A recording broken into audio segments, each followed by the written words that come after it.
This podcast details true crime cases. It contains adult themes and may contain descriptions of violence. It is not intended for children. Listener discretion is advised.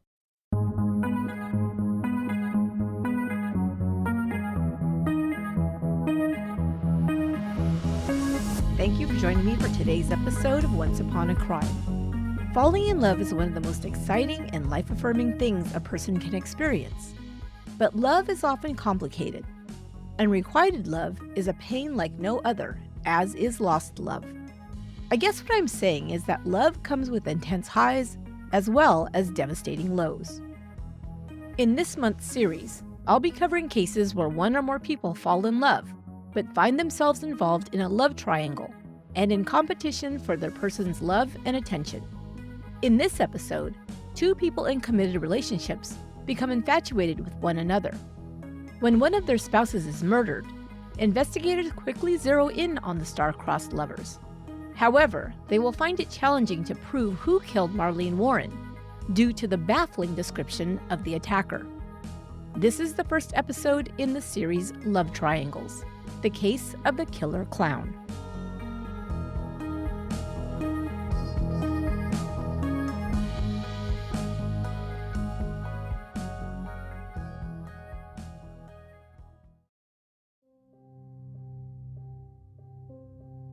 It was a crime that would shock the upscale village of Wellington, Florida. Wellington set itself apart from other communities in Palm Beach County when residents succeeded in establishing it as an independent municipality in 1995.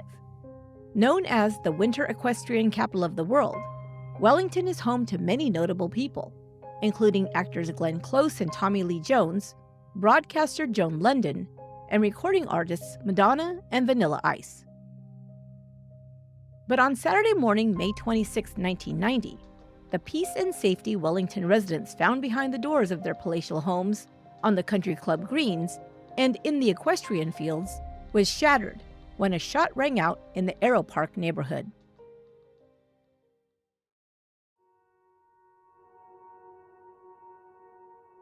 "40-year-old Marlene Warren was home with her 22-year-old son Joey, making breakfast for him and his friends. Her husband of 18 years, Michael, had already left for the day to spend the day at a racetrack in Miami. At about 10:45 a.m., they heard a knock at the door. Marlene went to answer it. Her son heard her exclaim, "Oh, how nice!" Then he heard a bang. Joey moved as quickly as he could to the front door, but was slowed down because his leg was in a cast due to a recent injury. Upon arriving at the entryway, he saw his mother lying on the ground, blood pooling around her head. Marlene Warren had been shot in the face with a .38 caliber weapon and was losing blood fast. Next to Marlene, just inside the door, lay a basket of flowers with 2 mylar balloons floating above it, tied to ribbons. Joey looked out of the open doorway and observed a strange sight. A person in a clown suit was slowly walking towards a waiting vehicle, white Chrysler LeBaron. The clown was in full costume and wearing a yellow-orange wig. Its face was completely covered by clown makeup, obscuring any identifying features. The only distinguishing feature Joey would later recall was that the clown had piercing brown eyes. Marlene was transported by ambulance to Palm West Hospital in critical condition. The bullet had lodged in her spinal cord, and she was placed on life support. Her husband Michael and her mother Shirley stayed by her side, as did her son. After 48 hours, doctors determined that there was no brain activity, and Marlene was removed from life support. She was declared dead on May 28, 1990.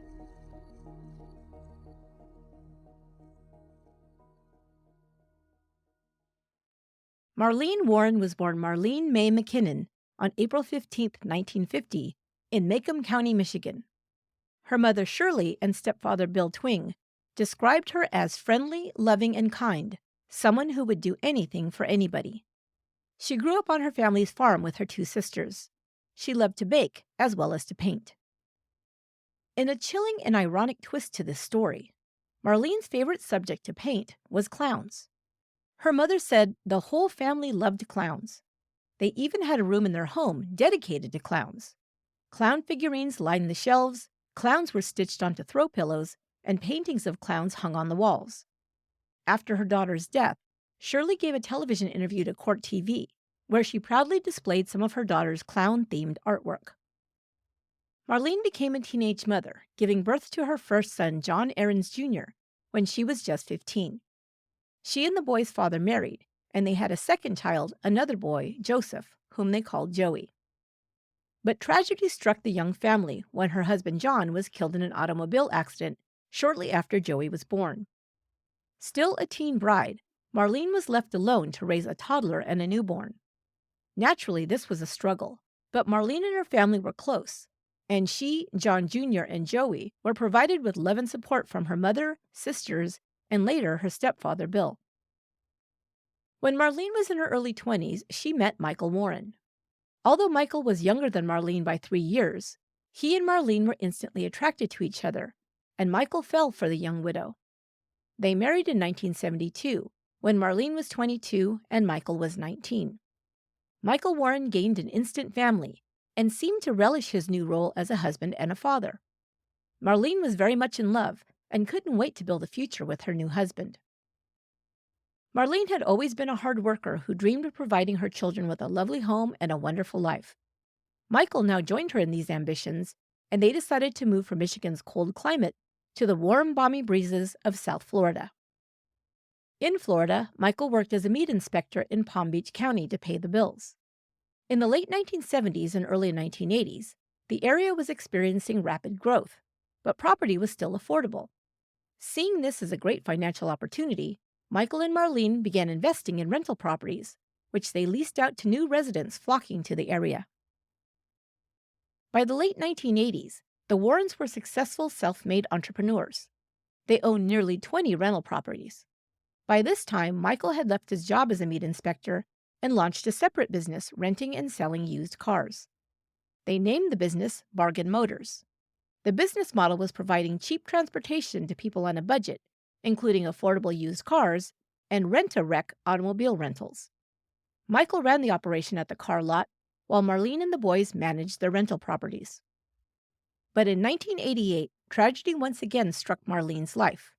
Her son John, now 22, was killed in an automobile accident just as his father had been so many years earlier. Marlene must have felt like she was experiencing a déjà vu nightmare. Unfortunately, it was one she would not wake from, and her world was torn in two once more. Some would later say that Michael and Marlene Warren had begun drifting apart in their relationship even before the tragic loss of John Jr., but there was no doubt that his death created even more tension in the marriage. Marlene felt alone in her grief, with Michael gone for long hours at Bargain Motors and pursuing his hobbies. The Warrens were now financially well off and had purchased their dream home in Wellington, Florida, in the Aero Club neighborhood. The community was an exclusive enclave of luxury properties and country club living. Marlene had settled quickly into the community and became popular with her neighbors, as did Joey. But Michael Warren set himself apart as an outsider. He didn't socialize much with his neighbors. Some even characterized him as having a bad attitude when attending neighborhood events and get-togethers. Michael's interests also kept him away from home and his wife. He fell in love with horse racing and spent many days at the racetrack placing bets on his favorite horses. His other interests included fast cars and airplanes. Michael Warren invested in all these activities. He purchased a racehorse, drove an expensive sports car, and obtained a pilot's license. These things required time and money and took Michael away from Marlene for long hours. The couple began to argue frequently, often about money. Another source of friction between them was Michael's shady business practices. In 1983, he was arrested and charged with odometer tampering. He was accused of turning back the mileage on the used cars at Bargain Motors to sell them for a higher price. He pled guilty and received 18 months probation. The plea deal also allowed him to keep his business. There were other suspicious incidents connected to Michael Warren during this time. In one incident, he reported his racehorse stolen. It was later found dead, with Michael offering no detailed explanation of what had happened to those who inquired. Some suspected he was involved in some kind of fraudulent insurance payout, but this is only speculation.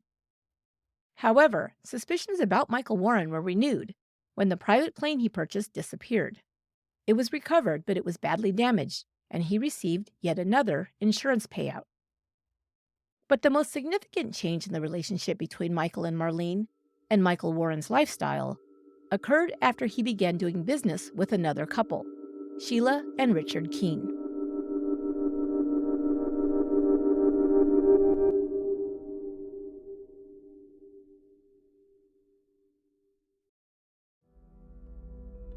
By 1990, employees of Michael Warren's used car business, Bargain Motors, noted a severe breakdown in their boss's relationship with his wife, Marlene.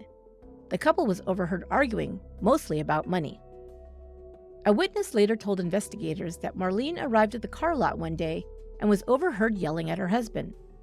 According to the employee, she called him a, quote, sinking ship and threatened to take away everything he owned if he didn't, quote, quit screwing with her. Another employee told investigators that Michael Warren hated his wife. The employee even claimed that Michael Warren promised to, quote, make someone a very rich person if they would promise to get rid of the bitch, end quote. Warren went on to rage against his wife in front of employees, stating that he wished he'd never married her. But Michael Warren had another reason to want his wife of 18 years out of the way. His employees suspected he was romantically involved with a 27-year-old brunette named Sheila Keen. Sheila was the wife of Richard Keen, whose nickname was Spud. Spud Keen worked as a tow truck driver, and Michael Warren had hired him to repossess cars. Keen, a large imposing man, would show up in his tow truck and haul away vehicles from Bargain Motors customers behind on their payments. No one argued with Keen, who looked dangerous and was alleged to be a former member of the Ku Klux Klan. His wife, Sheila Sheltra Keen, grew up in the Florida Everglades. She considered herself a country girl at heart and was tough but pretty, with long, straight chocolate brown hair, a slim figure, and a dazzling smile. Many local boys she grew up with were interested in her, but Sheila had bigger plans. She wanted to escape the Everglades. She often spoke about her dreams to become rich, live in a beautiful house, and have all the finer things in life. Those who knew her believed she was a person determined enough to make it happen. Early in her life, however, she tried to find a shortcut to her dreams and ended up with a criminal record. In 1984, at 21, she was arrested for shoplifting. The mugshot taken at the time of her arrest shows a pretty brunette with long straight hair parted down the middle, smiling a 100-watt smile straight at the camera. She appeared confident even while being booked. 2 years later, she was busted once again for theft and sentenced to probation. Sheila was hanging out with some tough characters in her early 20s, including Richard Spud Keen, with whom she had begun a relationship. Keen was 20 years her senior, and soon after they met, he was imprisoned in Georgia on drug charges. Sheila moved to Georgia to be near him. They married when he was released in 1987, and together moved back to Florida, where Keen began working for Michael Warren. At first, the three of them, Michael, Richard, and Sheila, all ex-felons, hit it off and were often seen hanging out as a trio. But later, employees at Bargain Motors noticed that Sheila began arriving alone while her husband was out driving the tow truck. Sheila and Michael began spending a lot more time together. They went on long lunches, with Michael not returning to the office until sometimes late in the day. Employees later said it was obvious that Michael and Sheila were having an affair. Around this time, Sheila and Richard Keen split up. Sheila filed a protection order against her husband, saying he had abused her and threatened her life. Did he suspect his wife of having an affair? Was this the reason for his ire? And did he know it was Michael Warren with whom she was having a dalliance? These are questions that remain unanswered, and we can only speculate. We do know that Sheila Keen moved out of the home she shared with her husband and into an apartment. We also know that Michael Keen was seen coming and going from the apartment frequently. He was there so often that Sheila's neighbors thought he was her husband. Michael Warren allegedly paid the rent for this love nest. Did Marlene Warren suspect her husband of having an affair? Were they escalating arguments and her threats to take everything from him as a result of this alleged infidelity? Again, we can only speculate. But Marlene's son Joey and Marlene's mother would later tell investigators that in the weeks before her murder, Marlene confessed to them that she wanted a divorce. She also expressed that she was afraid of Michael and what he would do to her if she pushed for a divorce. Joey confirmed that his mother was planning to move out of the house and away from Michael. Shirley Twing told investigators that her daughter specifically said she feared that Michael would, quote, kill her.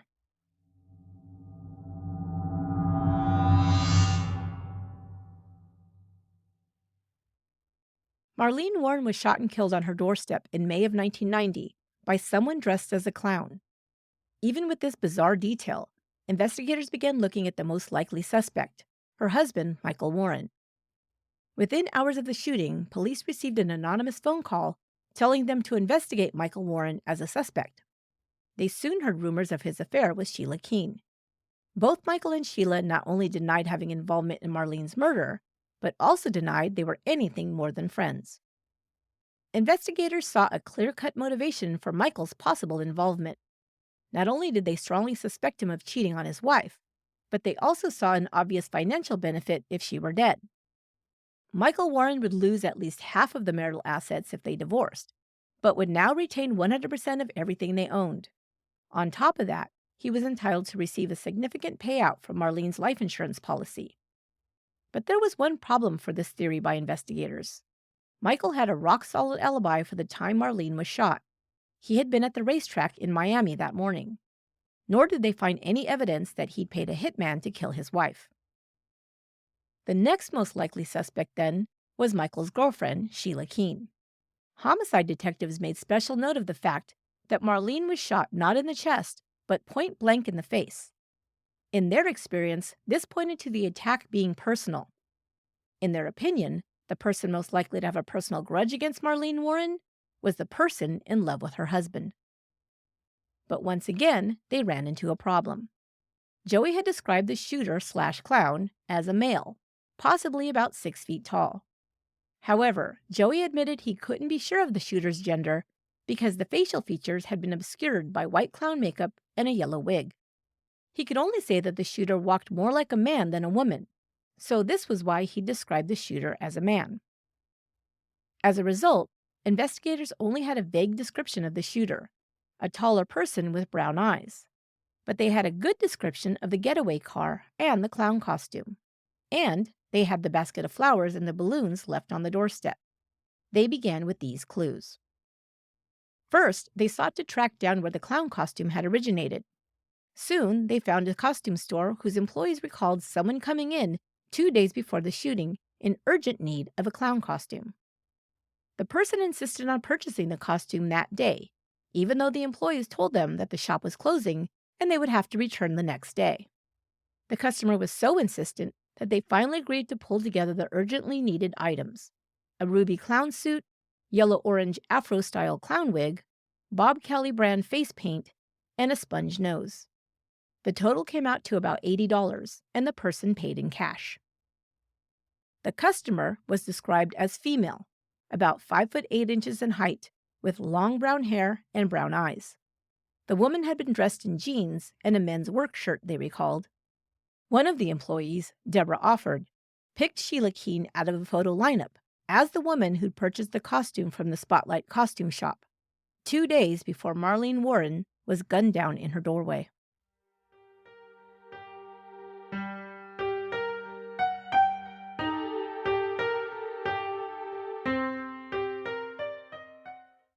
The flowers and balloons were determined to have been purchased at a local public supermarket, as that was the only place where Mylar balloons were sold in the local area. One of the balloons depicted Snow White and the 7 Dwarfs. The other was heart-shaped and imprinted with the words, "You're the greatest." Once again, Sheila Keen was said to resemble the person who'd bought the flowers and balloons just 2 hours before the shooting. The witness stated that the woman was slim and attractive, but moved in a kind of lumbering gait, or what was described as, quote, male energy. The supermarket was located in Palm Beach County, just a short distance from Sheila Keen's apartment. Another break in the case would come 4 days after Marlene's shooting, when a white Chrysler LeBaron resembling the one described by witnesses leaving the scene was discovered abandoned in a Winn-Dixie parking lot in Royal Palm Beach. The supermarket parking lot where it was found was just 8 miles from the Warrens' home. No items were found inside the car, except for a few telltale fibers. Investigators' reports note that orange curly, believed to be synthetic, fibers were found in the vehicle. In addition, long brown strands of hair were also collected from the car's interior. The LeBaron had been reported stolen from Payless Auto Rentals, a competitor of Michael Warren's Bargain Motors. Investigators continued to compile evidence that pointed to Sheila Keen as the shooter, but they also wanted to determine if Michael Warren was involved in the planning.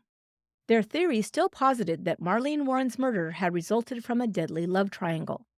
They got some interesting information that seemed to confirm their theory from an attorney named Christopher DeSantis. During the investigation, DeSantis contacted them to share a conversation he'd had with Michael Warren a year before the murder. The attorney had been representing the Warren's son Joey in a legal matter, and while he was alone in a courthouse hallway with Michael Warren, Warren asked him an odd question. If a husband was to kill his wife, what would happen to her estate? He'd asked the attorney. Upon hearing this question, DeSantis said his first impression was, "Is this guy nuts? Why would he ask this question with his wife present?" But when DeSantis looked around, he saw that Marlene was no longer nearby. DeSantis said he put aside his personal feelings about this odd inquiry and answered it as a hypothetical legal question. "Well," he began, "the issue of inheritance is not really an issue of whether a man kills his wife. The question is whether he is convicted of murdering her. If he's convicted, he won't inherit. But he would if he weren't convicted, or only convicted on a lower charge." DeSantis then added a caveat, which he said later in hindsight he wished he hadn't. But if he had a friend who did it, meaning killed the wife, and they couldn't tie the husband to it as an accessory, then he'd get away scot-free. DeSantis continued, "As another example, if you were disguised, say if you were to wear a clown costume and couldn't be identified as the perpetrator, you might not be tied to the crime either." Investigators now thought, holy crap, Michael Warren took this hypothetical conversation to heart and planned to murder his wife and get away with it. They also believed he had a very willing accomplice, namely, his mistress, Sheila Keen. Now they believed they had a very plausible theory about a plan to kill Marlene Warren and strong circumstantial evidence against Sheila Keen. But they couldn't definitively tie either one of them to the murder. The eyewitness account was profoundly flawed, and they knew it probably wouldn't hold up in court. And they had no murder weapon. Marlene had been killed with a .38 caliber weapon. Richard Keen said he and Sheila owned such a weapon, but that as far as he knew, it had been misplaced months before the crime. The gun was never found.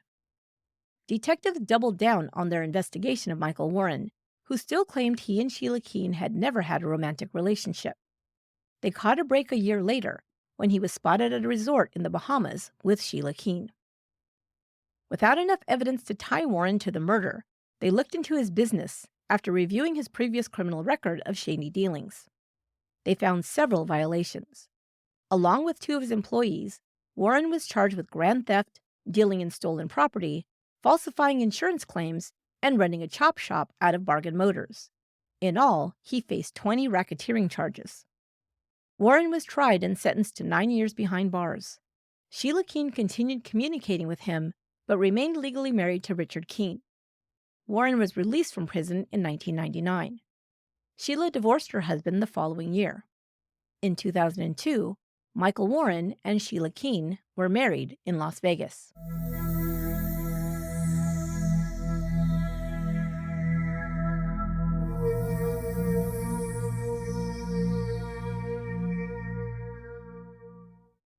Michael Warren and Sheila Keen-Warren, the prime suspects in the murder of Marlene Warren, married and relocated to Abington, Virginia.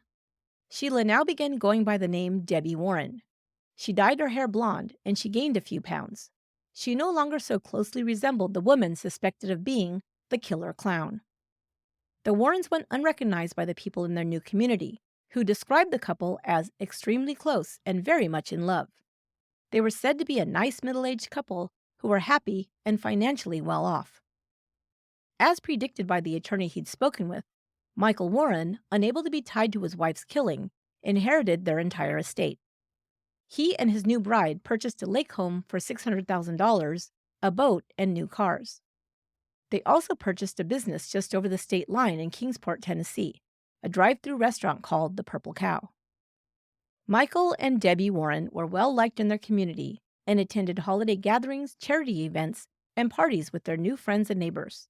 They lived a good life, vacationing together, giving each other nice gifts, and generally enjoying their time together. They had just celebrated their 10th anniversary when in 2013, the Palm Beach County Sheriff's Office received a grant to reopen some of their unsolved cases.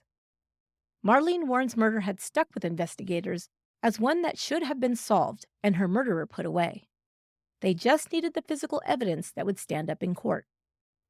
A joint investigation began between the PBC Sheriff's Office, the Florida State Attorney's Office, and the FBI in 2013. They began re-interviewing witnesses now 2 decades later.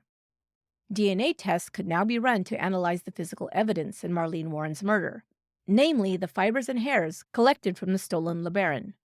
The DNA results would take 3 years due to the backlog of cases being re-examined for DNA evidence by forensic laboratories. Meanwhile, in 2016, Michael and Sheila, aka Debbie Warren, sold their restaurant and retired. In May 2017, a feature article was published in a Palm Beach County newspaper marking the 27th anniversary of Marlene's murder. The article informed the public that Michael and Sheila were married and living in Virginia. Locals who remembered the brutal murder that shook their small community were outraged, and calls and emails were received by investigators that pressed them to solve the case. The timing was on their side when that same year the DNA results came back. The wig fibers found in the LeBaron matched those found in Sheila Keen's apartment, including some found inside her shoes. But most crucial to solving the case were the long brown hair strands that were found in the LeBaron. DNA could be gathered from them because the strands still had skin cells attached at the root. The DNA extracted from the hair samples in the getaway car matched hair samples taken from Sheila Keen's apartment. In other words, Sheila Keen was identified through DNA to be the killer clown seen driving away in the stolen LeBaron. On September 26, 2017, Sheila and Michael Warren were stopped while driving home from a trip to Vermont. She was arrested. While being handcuffed, she asked police, "Is my husband being arrested too?" The answer was no. Investigators only had evidence to charge Sheila in the murder. Sheila Keen-Warren was fingerprinted and photographed upon being booked for first-degree murder. In her mugshot, she is once again smiling.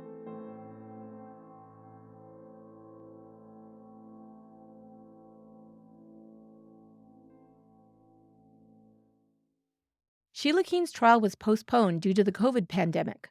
Her attorney asked that she be released on bail, but given that the prosecutors were seeking the death penalty, the request was denied. With the trial being delayed for such a lengthy amount of time, and so much time passing since the murder, prosecutors worried their case would fall apart as witnesses' memories faded. Some original witnesses were now deceased, as 30 years had passed since the murder. In response, prosecutors decided not to seek the death penalty and also began to consider filing a lesser charge. Her attorneys began working out a plea deal. On April 19, 2023, just weeks before her trial was set to begin, Sheila Keen-Warren, now age 59, pled guilty to second-degree murder. She was sentenced to 12 years behind bars and given credit for the 2,039 days she already served in jail. She will likely serve about 2 more years before being released. Many people in the Wellington community felt that the punishment didn't come close to fitting the crime. While Marlene's son, Joe Aarons, says he saw no remorse from his mother's murderer at her sentencing hearing, he is nevertheless relieved that the case was finally resolved after 33 years. He had also hoped for a lengthier sentence, at least 15 more years, and was disappointed when she only received 12 with time served. Still, Aarons says, "I'm okay. I have to be. Anger is no good. It will ruin you." He says what mattered most to him was that the truth was finally revealed about who killed his mother and why. As for Michael Warren, it appears that he is waiting patiently for his soulmate, the woman who would kill for him, to return. Now in his 70s, he still lives in Virginia and spends his time gardening and doing DIY projects at his lake house. He continues to insist on his wife's innocence. Sheila Warren stays in close contact with her husband and still professes her love for him to this day. She has never implicated him in the murder. The house where the killer clown knocked on the door in Wellington, Florida in 1990 and gunned down Marlene Warren has become an infamous murder location. the curious still drive past it and snap photos. The residents of Wellington are still plagued by the dark scar that shattered their safe and friendly community 33 years ago this year. That will do it for this episode of Once Upon a Crime. We are now proud to be part of the Audio Boom Network. Make sure to follow or subscribe to the podcast. It really helps us out. I'll have 2 more episodes of Love Triangles this month, and a bonus episode releasing on Patreon. Once Upon a Crime is written and produced by me, Esther Sanchez-Ludlow. Emma Battaglia provided research for this episode, and my co-producer and audio editor is Lorena Garcia. Thanks for listening and telling a friend about the show. Until next time, be good to one another.